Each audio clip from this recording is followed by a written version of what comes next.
First off, I just want to thank the Heinz Endowments for continuing this discussion, both locally and globally, about where Pittsburgh is and what we need to be doing as a region.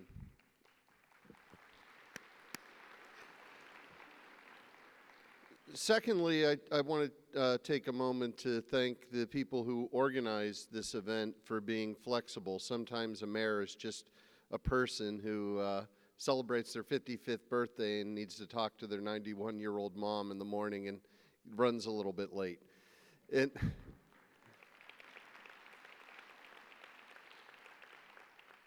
third, we have a lot of work to do.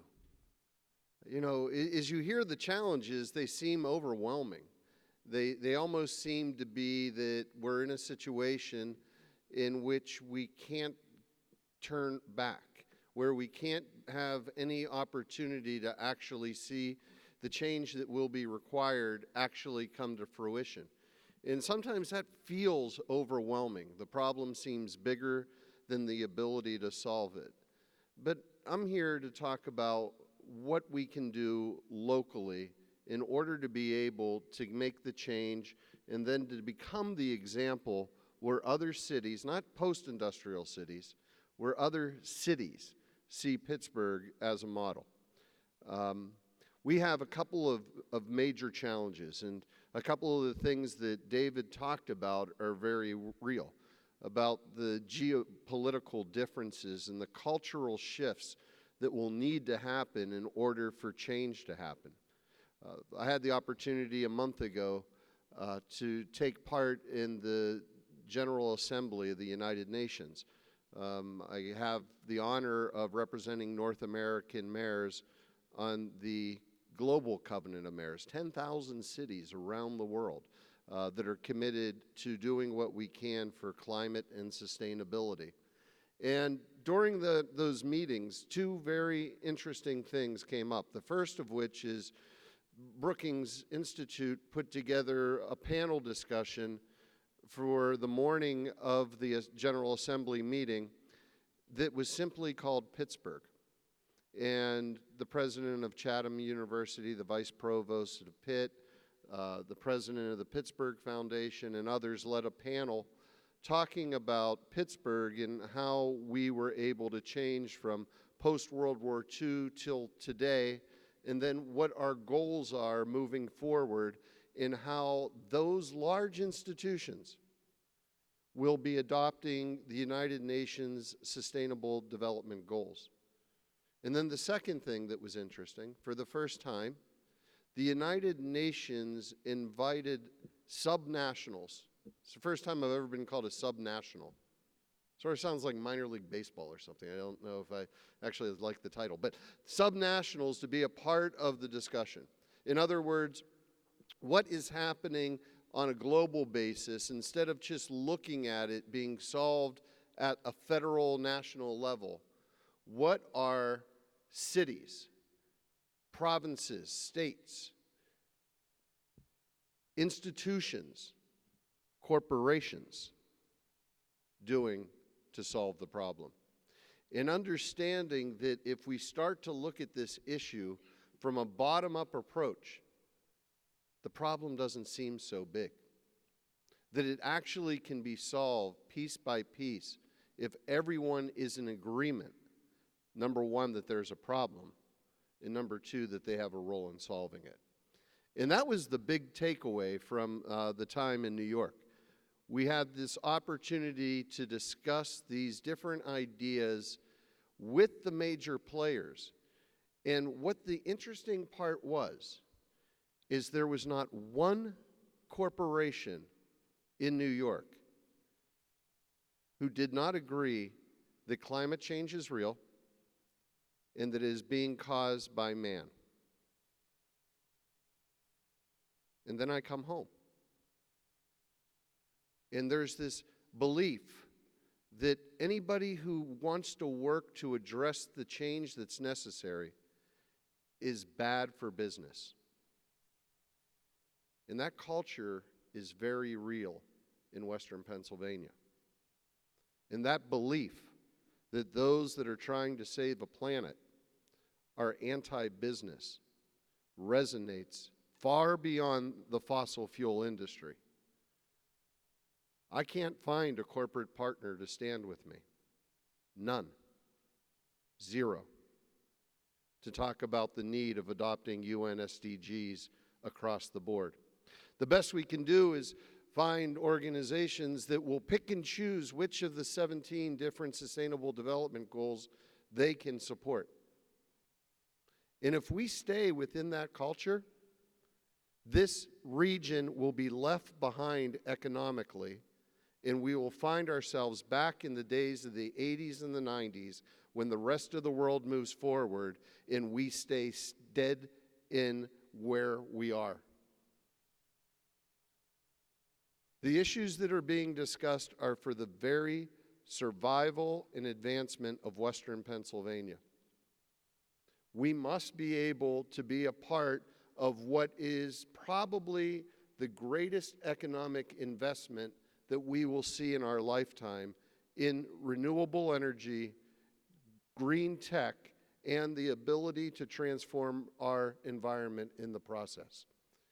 Presently, as described in New York, there is $1 trillion worth of investment that is on the books in the United States based around green energy and clean energy. $1 trillion. And on a global basis, $56 trillion over the next 10 years. And the question is, do we sit at that table? Do we work to build the companies that will bring that type of investment and those types of jobs and opportunity to Western Pennsylvania? Or do we bury our head in the sand and say the problem doesn't exist, go away, you're bad for business? There's another part of it that we don't take into account, and that's the opportunity cost. There is a direct opportunity cost when we continue to invest in 19th century industry that costs us the opportunity to bring 21st century industry to this region. There's a reason that the companies that are building out are moving into the city of Pittsburgh, all throughout the city of Pittsburgh, and not into Washington County. Because they want to be in an environment where they can not only prosper, but where the people understand the challenges of today and are willing to address them. I talk with business executives every week, people from around the country and from around the world. And what they say is very clear. Clean your air. Clean your water.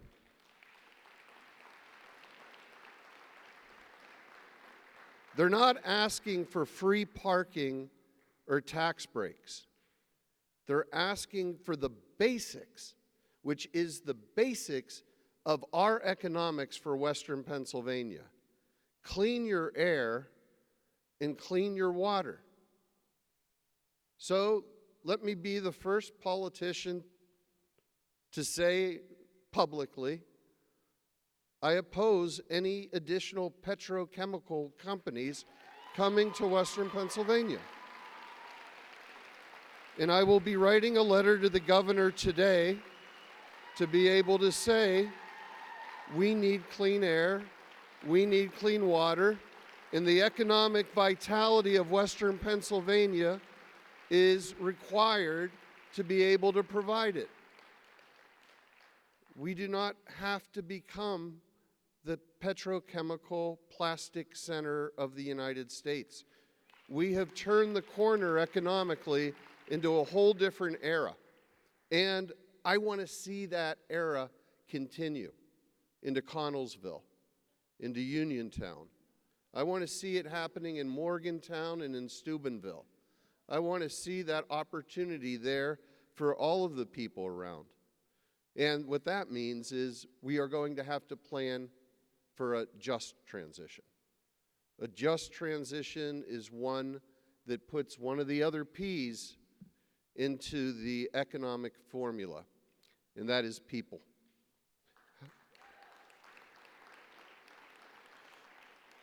I'll be political for a minute. In 2016, we completely got it wrong. When we went into towns that have not been a part of the economic change that's occurring, and we said, we're going to make you coders. It was tone deaf or insulting, I'm not sure. But to going to people who built America and telling them they were going to be able to work in their kitchen on a computer, we completely missed it. And when you have that option of basically no hope, where you don't see where you belong in the future or where your children belong in the future, and then somebody else comes around and says, I'm going to open the mills, I'm going to open the mines, we're going to deregulate, you're going to have great jobs, people will go towards false hope. They'll choose false hope over no hope every time. You want to turn a coal miner into an environmentalist, put a paycheck in his hand. Show him where his daughter's going to be able to be in their own community in 40 years raising her family. Give them an opportunity to say, if we're able to build this country once, we can build it again. And then put the emphasis on the building out of clean energy jobs. There is no reason that we should be buying wind turbines manufactured in Germany with German steel, assembled in Poland, and then placed in Pennsylvania. That should be American steel with American jobs, and it should be built down in West Virginia. There is no reason that solar panels should be manufactured in China and assembled in India. They should be assembled in Ohio and manufactured in Pennsylvania. And there is no reason that 95% of all the electric buses on the streets today are being built in China. They should be built in Detroit.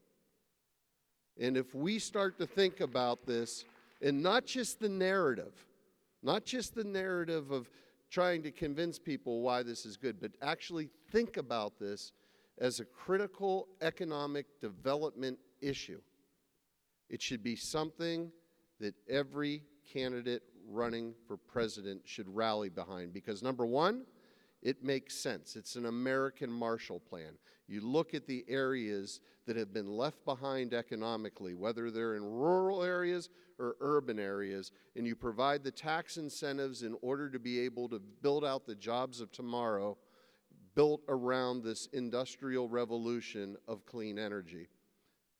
And number two, it's in the areas that you need to win in the 2016 election: Wisconsin, Michigan, Ohio, Pennsylvania. And we should be leading that message. And guess what? We are.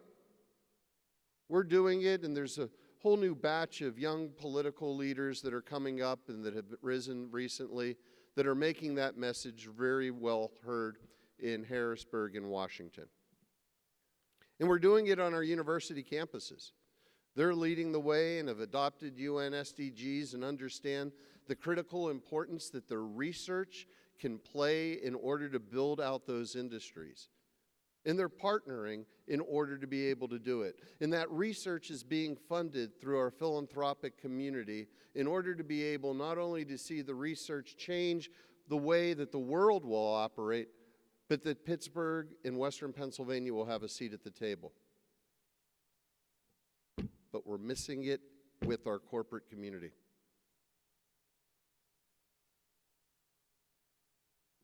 The idea that corporate leaders can say that climate change is not real, and that anyone who tries to bring about the changes that are needed is an enemy to the economy of Western Pennsylvania, that narrative has to end.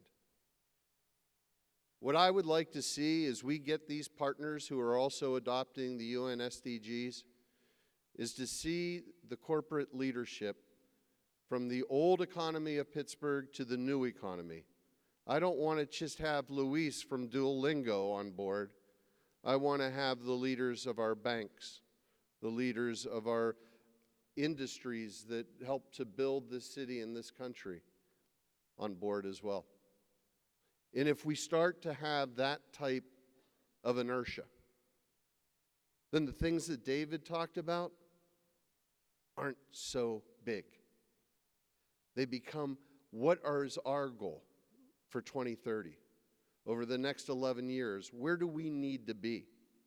In benchmarking it every 3 to 4 years to see it. What are the ultimate goals in 2050?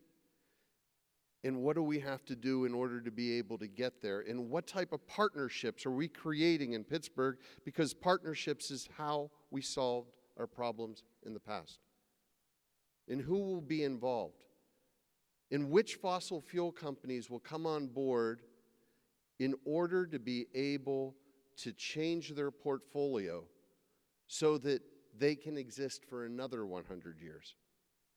And what type of opportunities will the city and our government give them in order to do partnerships and pilots in creating direct energy, in being able to work on a multitude of sources of energy in order for them to get a foothold in that new industry and then be able to produce it nationally and globally?